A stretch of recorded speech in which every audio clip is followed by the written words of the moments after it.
Struggling to fill your B&B rooms? Your B&B guest room layout might be scaring guests away. Learn how simple layout tweaks can improve comfort, photos, and reviews. If you haven't subscribed yet, give the button a click, and if there's a bell nearby, ring it like you're summoning guests for breakfast. You don't want to miss future episodes full of tips to keep your rooms full and your reviews glowing. Now let's talk about something that might be quietly robbing you of bookings.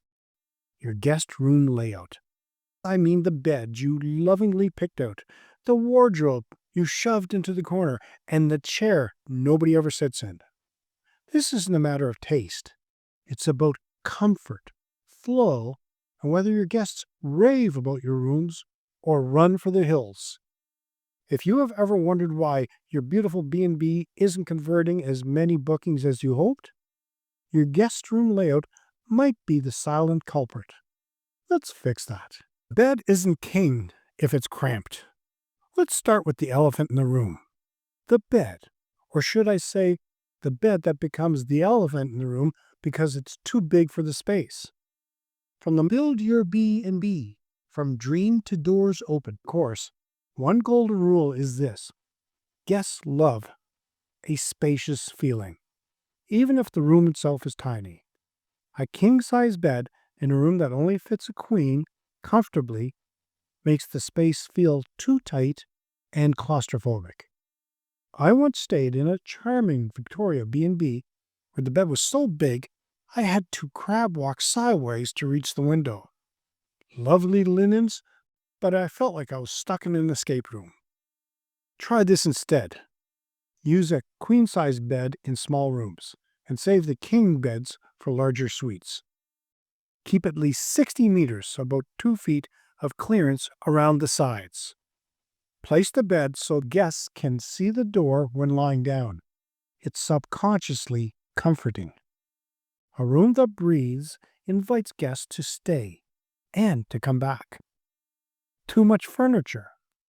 Less is more. Many B&B owners fall into the filling every corner trap.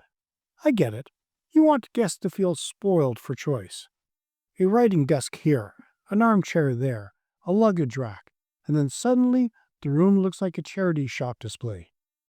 Function trumps access. Guests don't need 5 pieces of occasional furniture.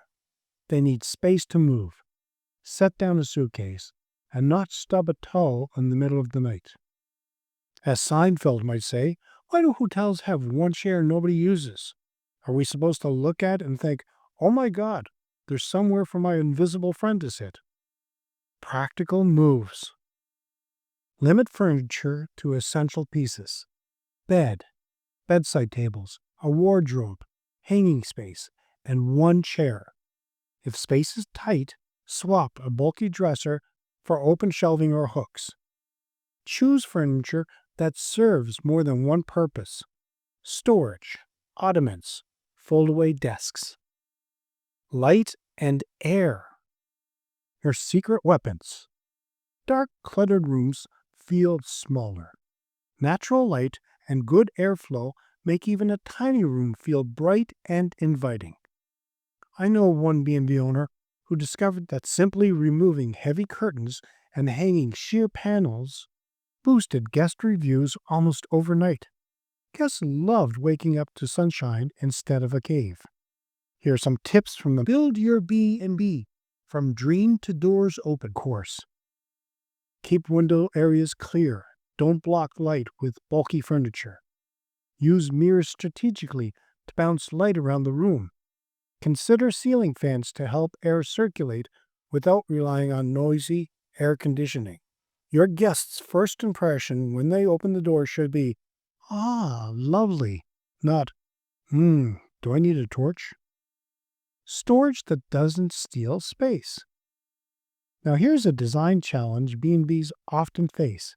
Guests arrive with suitcases, shopping bags, and shoes they only wear on holidays. Where does it all go?